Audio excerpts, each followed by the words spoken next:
Welcome to the new session on the concept of tourism. In this session, we will be discussing the role of tourism on Indian economy. The Indian tourism and hospitality industry has emerged as one of the key drivers of the economic growth among the service sector in India. Although many of us have been tourists at some point in our lives, but defining what tourism actually is can be difficult. Tourism is the activities of people traveling to and staying in places outside their usual environment for leisure, business, or other purposes for not more than one consecutive year. Tourism and hospitality industry contributes 6.8% of GDP of India. ഇന്ത്യയിലെ സേവന മേഖലയിലെ സാമ്പത്തിക വളർച്ചയുടെ പ്രധാന ഘടകങ്ങളിൽ ഒന്നാണ് Indian ടൂറിസവും hospitality ഇൻഡസ്ട്രിയും.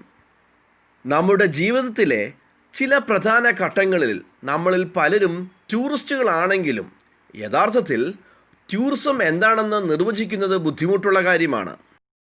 തുടർച്ചയായ ഒരു വർഷത്തിൽ കൂടാതെ വിനോദത്തിനും ബിസിനസ്സിനും മറ്റ് ആവശ്യങ്ങൾക്കുമായി ആളുകൾ അവരുടെ സാധാരണ പരിതസ്ഥിതിക്ക് പുറത്തുള്ള സ്ഥലങ്ങളിലേക്ക് യാത്ര ചെയ്യുന്നതും താമസിക്കുന്നതുമായ പ്രവർത്തനങ്ങളാണ് ടൂറിസം. ഇന്ത്യയുടെ GDPയുടെ 6.8% ടൂറിസവും ഹോസ്പിറ്റാലിറ്റി വ്യവസായമാണ്. Just look into the role of tourism, or we can say the benefits of tourism in Indian economy. The first one is generating income and employment. The rapid expansion of international tourism has led to the significant employment creation. The tourism provides around 37.315 million jobs in Indian economy, which is around 8.7% of the total employment. ഒന്നാമത്തെ point പറയുന്നത് tourism വരുമാനവും തൊഴിലവസരങ്ങളും സൃഷ്ടിക്കുന്നു. International ടൂറിസത്തിൻ്റെ വളരെ വേഗത്തിലുള്ള വളർച്ച ഗണ്യമായ തൊഴിലവസരങ്ങൾ സൃഷ്ടിക്കുന്നു. ടൂറിസം ഇന്ത്യൻ സമ്പദ് വ്യവസ്ഥയിൽ 37.315 ദശലക്ഷം തൊഴിലവസരങ്ങൾ നൽകുന്നു. ഇത് ഇന്ത്യയിലുള്ള മൊത്തം തൊഴിലിൽ 8.7%. The second one is foreign exchange earnings. Tourism is the most important source of foreign exchange earnings in India. This has a favorable impact on the balance of payment of the country. രണ്ടാമത്തെ പോയിന്റിൽ പറയുന്നത് foreign എക്സ്ചേഞ്ചിൽ നിന്നുള്ള വരുമാനം. ഇന്ത്യയിലെ വിദേശ നാണ്യ വരുമാനത്തിൻ്റെ ഏറ്റവും പ്രധാനപ്പെട്ട ഉറവിടം ടൂറിസമാണ്. ഇത് രാജ്യത്തിൻ്റെ ബാലൻസ് ഓഫ് പേയ്മെൻറ്റിൽ അനുകൂലമായ സ്വാധീനം ചെലുത്തുന്നു. The third one, preservation of natural heritage and the environment. Tourism helps to preserve several places which are of historical importance by declaring them as heritage sites. മൂന്നാമത്തെ പോയിന്റിൽ പറയുന്നത് പ്രകൃതിയുടെ പൈതൃകവും പരിസ്ഥിതിയും സംരക്ഷിക്കുന്നു. അതായത് ചരിത്രപരമായ പ്രാധാന്യമുള്ള നിരവധി സ്ഥലങ്ങളെ പൈതൃക സ്ഥലങ്ങളായി, അതായത് ഹെറിറ്റേജ് സൈറ്റ്സായി പ്രഖ്യാപിച്ച് അവയെ സംരക്ഷിക്കുവാൻ ടൂറിസം സഹായിക്കുന്നു. Fourth one is developing infrastructure. Tourism tends to encourage the development of multiple use of infrastructure that benefits the host country, including the various means of transports, healthcare facilities, various constructions, etc. നാലാമത്തെ point പറയുന്നത് അടിസ്ഥാന വികസനം സാധ്യമാക്കുന്നു. അടിസ്ഥാന സൗകര്യങ്ങളുടെ വികസനം, വിവിധ ഗതാഗത മാർഗങ്ങൾ, ആരോഗ്യ പരിരക്ഷാ സൗകര്യങ്ങൾ, വിവിധ നിർമ്മാണങ്ങൾ എന്നിവയുൾപ്പെടെ ആതിഥേയ രാജ്യത്തിന് പ്രയോജനപ്പെടുത്തുന്ന അടിസ്ഥാന സൗകര്യങ്ങളുടെ ഉപയോഗം വികസിപ്പിക്കുന്നതിന് ടൂറിസം പ്രോത്സാഹിപ്പിക്കുന്നു. Fifth one is promoting piece and stability. Tourism industry can also help to promote peace and stability in developing country like India by providing jobs, generating income, and diversifying the economy, protecting the environment, and promoting cross-cultural awareness. അഞ്ചാമത്തെ point പറയുന്നത് tourism സമാധാനവും സ്ഥിരതയും പ്രോത്സാഹിപ്പിക്കുന്നു. India പോലുള്ള developing രാജ്യങ്ങളിൽ തൊഴിൽ നൽകുന്നതിലൂടെയും വരുമാനം ഉണ്ടാക്കുന്നതിലൂടെയും സമ്പദ് വ്യവസ്ഥ അതായത് എക്കണോമിയെ എക്സ്പാൻഡ് ചെയ്യുന്നതിലൂടെയും സമാധാനവും സ്ഥിരതയും വളർത്തുവാനും അതുപോലെ തന്നെ പരിസ്ഥിതിയെ സംരക്ഷിക്കുകയും സാംസ്കാരിക അവബോധം പ്രോത്സാഹിപ്പിക്കുകയും ചെയ്യുവാൻ ടൂറിസത്തിന് കഴിയുന്നു. The sixth one, regional development. The underdeveloped regions of the country can greatly benefit from tourism.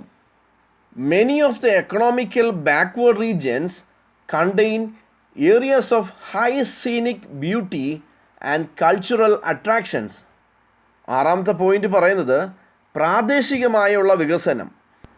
ഒരു രാജ്യത്തിൻ്റെ അണ്ടർ ഡെവലപ്ഡ് ആയുള്ള പ്രദേശങ്ങൾക്ക് ടൂറിസത്തിൻ്റെ ഗുണം ലഭിക്കും. സാമ്പത്തികമായി പിന്നോക്കം നിൽക്കുന്ന പല പ്രദേശങ്ങളിലും ഉയർന്ന പ്രകൃതി സൗന്ദര്യവും സാംസ്കാരിക ആകർഷണങ്ങളും ഉൾപ്പെടുന്നു. Let us see the negative effects of tourism on Indian economy. The first one is undesirable social and cultural change. Tourism sometimes led to the destruction of the social system of a community. The more tourists coming into a place, the more the perceived risk of that place losing its identity. A good example is Goa. The tourists came in thousands and changed the whole culture of the state, leading to the rise in the use of drugs, prostitution, and human trafficking. This had a ripple effect on the country.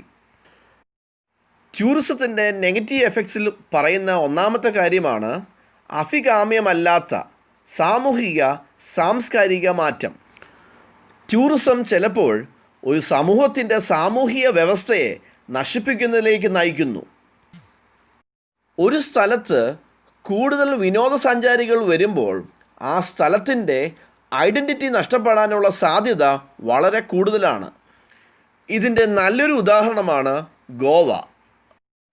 ആയിരക്കണക്കിന് വിനോദസഞ്ചാരികൾ എത്തി സംസ്ഥാനത്തിൻ്റെ മുഴുവൻ സംസ്കാരവും മാറ്റി മയക്കുമരുന്ന് ഉപയോഗം, prostitution, മനുഷ്യക്കടത്ത് എന്നിവ വർദ്ധിച്ചു. ഇത് രാജ്യത്തെ പ്രതികൂലമായി ബാധിച്ചു. The second one is increased tension and hostility. Tourism can increase tension, hostility and suspicion between the tourists and the local communities when there is no respect and understanding for each other's culture and the way of life. This may further lead to violence and other crimes committed against the tourist. The recent crime committed against Russian tourists in Goa is a case in this point. അതായത് tourism ടെൻഷനും ശത്രുതയും വർദ്ധിപ്പിക്കുന്നു. പരസ്പരം സംസ്കാരത്തെയും ജീവിത രീതിയെയും ബഹുമാനിക്കുകയും മനസ്സിലാക്കുകയും ചെയ്യാത്തപ്പോൾ വിനോദസഞ്ചാരികളും പ്രാദേശിക സമൂഹങ്ങളും തമ്മിലുള്ള പിരിമുറുക്കം, ശത്രുത, സംശയം എന്നിവ ടൂറിസത്തിൽ നിന്ന് വർദ്ധിക്കുന്നു. ഇത് വിനോദസഞ്ചാരികൾക്കെതിരായ ആക്രമണത്തിനും മറ്റ് കുറ്റകൃത്യങ്ങൾക്കും ഇടയാകുന്നു. ഗോവയിൽ റഷ്യൻ വിനോദസഞ്ചാരിക്കെതിരായ അടുത്തിടെ നടന്ന കുറ്റകൃത്യങ്ങൾ ഇതിനൊരു ഉദാഹരണമാണ്. The third one, creating a sense of antipathy. In most all-inclusive package tours, more than 80% of the travelers' fees go to the airlines, hotels, and other international companies, but not to the local businessmen and workers. Moreover, large hotel chain restaurants often import food to satisfy foreign visitors and rarely employ local staff for senior management positions, preventing local farmers and workers from reaping the benefits of their presence. This has often created a sense of antipathy towards the tourist and the government. Tourism വിദ്വേഷത്തെ വർദ്ധിപ്പിക്കുന്നു. മിക്ക package ടൂറുകളിൽ 80% യാത്രക്കാരുടെ fees വിമാന കമ്പനികൾ, ഹോട്ടലുകൾ, മറ്റ് അന്താരാഷ്ട്ര കമ്പനികൾ എന്നിവയിലേക്കാണ് പോകുന്നത്. പ്രാദേശിക ബിസിനസ്സുകാർക്കും തൊഴിലാളികൾക്കും അതിൽ പങ്കാളിത്തമില്ല. മാത്രമല്ല, വലിയ ഹോട്ടൽ ചെയിൻ റെസ്റ്റോറൻറ്റുകൾ പലപ്പോഴും വിദേശ സന്ദർശകരെ തൃപ്തിപ്പെടുത്തുന്നതിനായി ഭക്ഷണം ഇറക്കുമതി ചെയ്യുകയും അതുപോലെ തന്നെ ടോപ്പ് മാനേജ്മെൻറ്റ് പൊസിഷനുകളിലേക്ക് ലോക്കൽ സ്റ്റാഫുകളെ അപൂർവമായി നിയമിക്കുകയും ചെയ്യുന്നു. ഈ പ്രവണത പ്രാദേശിക കർഷകരെയും തൊഴിലാളികളെയും മാറ്റി നിർത്തുന്നു. അങ്ങനെ ഇത് പലപ്പോഴും വിദേശ സഞ്ചാരികളോടും സർക്കാരിനോടും ശത്രുത പുലർത്തുന്നു. The fourth one is adverse effects on environment and ecology. Increased transport and construction activities led to large-scale deforestation and destabilization of natural landforms, while increased tourist flow led to increase in solid waste dumping as well as depletion of water and fuel resources. The flow of tourists to ecologically sensitive areas resulted in destruction of rare and endangered species due to trampling, killing, disturbance of breeding habitats. Noise pollution from vehicles and public address systems, water pollution, vehicular emissions, untreated sewage, etc. also have direct effects on biodiversity, ambient environment and general profile of tourist spots. Tourism പരിസ്ഥിതിയെ പ്രതികൂലമായി ബാധിക്കുന്നു. ഗതാഗതം, നിർമ്മാണ പ്രവർത്തനങ്ങൾ വർദ്ധിച്ചത് വലിയ തോതിലുള്ള വനനശീകരണത്തിനും ഭൂപ്രകൃതിയുടെ നശീകരണത്തിനും കാരണമായി. വിനോദസഞ്ചാരികളുടെ വർധനവ് ഖരമാലിന്യങ്ങൾ നിക്ഷേപിക്കുന്നതിനും ജലത്തിൻ്റെയും ഇന്ധന സ്രോതസ്സുകളുടെയും കുറവിന് കാരണമായി. പാരിസ്ഥിതിക സെൻസിറ്റീവ് പ്രദേശങ്ങളിലേക്ക് വിനോദസഞ്ചാരികളുടെ ഒഴുക്ക് കാരണം അപൂർവവും വംശനാശ ഭീഷണി നേരിടുന്നതുമായ ജീവികളെ നശിപ്പിച്ചു. വാഹനങ്ങളിൽ നിന്നുള്ളതും മറ്റു സംവിധാനങ്ങളിൽ നിന്നുള്ള ശബ്ദ മലിനീകരണം, സംസ്കരിക്കാത്ത മലിനജലം തുടങ്ങിയവ അന്തരീക്ഷത്തെയും ജൈവ വൈവിധ്യത്തെയും അതുപോലെ തന്നെ വിനോദസഞ്ചാര കേന്ദ്രങ്ങളുടെ പൊതുവായ പ്രൊഫൈൽ എന്നിവയിലും നേരിട്ട് സ്വാധീനം ചെലുത്തുന്നു.